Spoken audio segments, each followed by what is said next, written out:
अब मैं इस सेशन में आपको चंद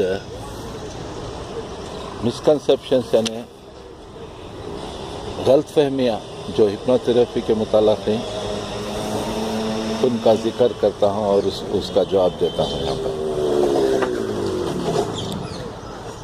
क्या कुछ लोग सोचते हैं कि क्या हिप्नोथेरेपी नुकसानदेह है, तो इसका जवाब ये है कि हिप्नोथेरेपी कोई नुकसानदेह तरीक़ा नहीं है।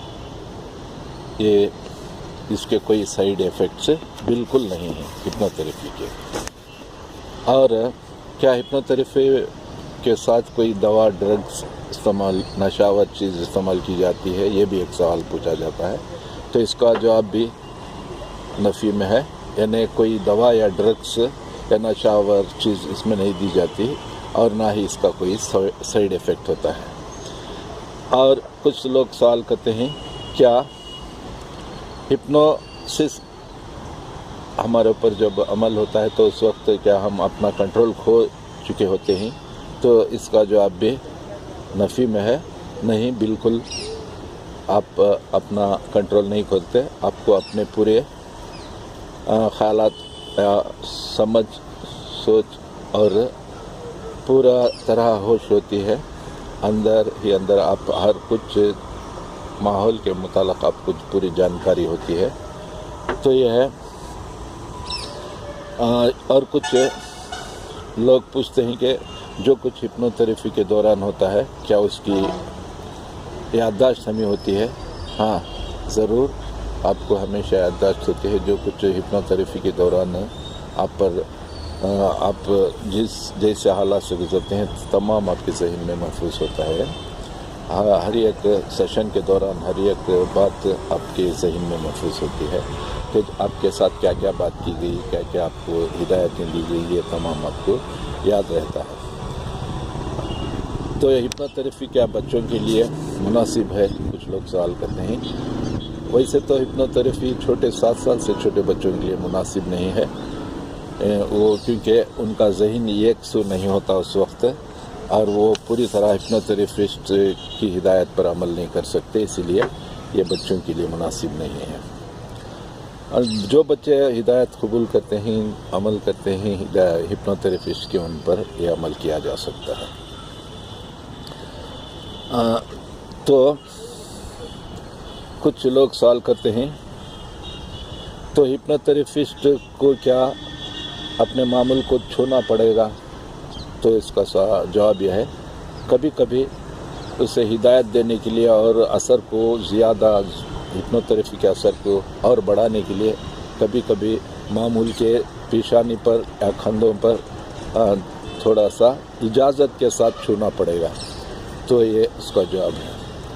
और क्या ये इस्लाम के ख़िलाफ़ है? नहीं, बिल्कुल नहीं, क्योंकि महज एक मसनवी नींद है, आर्टिफिशियल स्लीप है।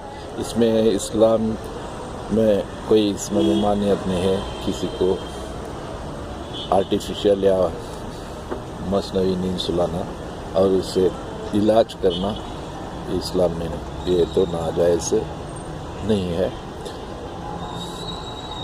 और कुछ लोग कहते हैं क्या कोई ये शैतानी या जादुई अमल है? बिल्कुल नहीं है, ये शैतानी या जादुई अमल बिल्कुल नहीं है। तो कुछ लोग सवाल करते हैं तो क्या है सीडी के ज़रिए भी या इफ़ेक्ट किया जा सकता है? हाँ, सीडी ऑनलाइन से भी, फ़ोन के ज़रिए भी हिप्नोथेरेपी का अमल किया जा सकता है किसी पर।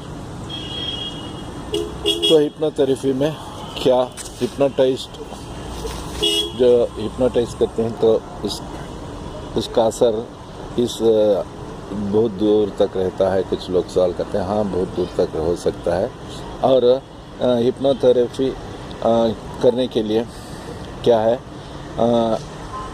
कितने सेशन में हिप्नोटाइज करना पड़ता है एक मरीज़ को दुरुस्त करने में, ये सवाल है। तो इसका जवाब है क्या, तो ये इसकी इंटेंसिटी पर डिपेंड होता है, बीमारी की शिद्दत पर। बीमारी की जो शिद्दत की है इतने ही सेशन उसे हिप्नोटाइज करना पड़ता है। कुछ छोटे मोटे कुछ जहनी नफ्सियाती कमज़ोरियाँ होती हैं उनके लिए 1-2 सेशन में 1-2 बैठक में ही हिप्नोटाइज हो जाते हैं और इनकी इल्लत या बीमारी में अफाका हो जाता है। मगर कुछ बड़ी बीमारियां होती हैं जिनके लिए थोड़ा एक से ज़्यादा सेशंस बैठना पड़ेगा, निशिस्त में बिठाकर सिटिंग करना पड़ेगा उसे, तो उनकी बीमारी की इंटेंसिटी पर यानी शिद्दत पर मुनहसर होता है कि उनको कितनी बार कितने सेशन में कितने सिटिंग्स में दुरुस्त किया जा सकता है। बस आज के लिए इतना मैं कह रहा हूँ। इंशाल्लाह फिर आपको आइंदा सेशंस में हिप्नोथेरेपी के मुताल्लिक़ मज़ीद मालूमात आपको पहुँचा। वो ज़हीन इंसान वही है जो इल्म की खोज करता है और ज़्यादा से ज़्यादा इल्म हासिल करने की कोशिश करता है। हम जितना भी ज़्यादा इल्म हासिल करें हमारे लिए फ़ायदेमंद है, कहीं ना कोई मालूमात हमारे काम आ जाती है। लिहाजा आप की मालूमात में इजाफ़ा करने के लिए मैं ये चैनल में आपको रोशनास कर रहा हूँ, मुख्तलिफ हिप्नोथेरेपी के मुख्तलिफ इल्मी मालूमाती बातों को बता रहा हूँ।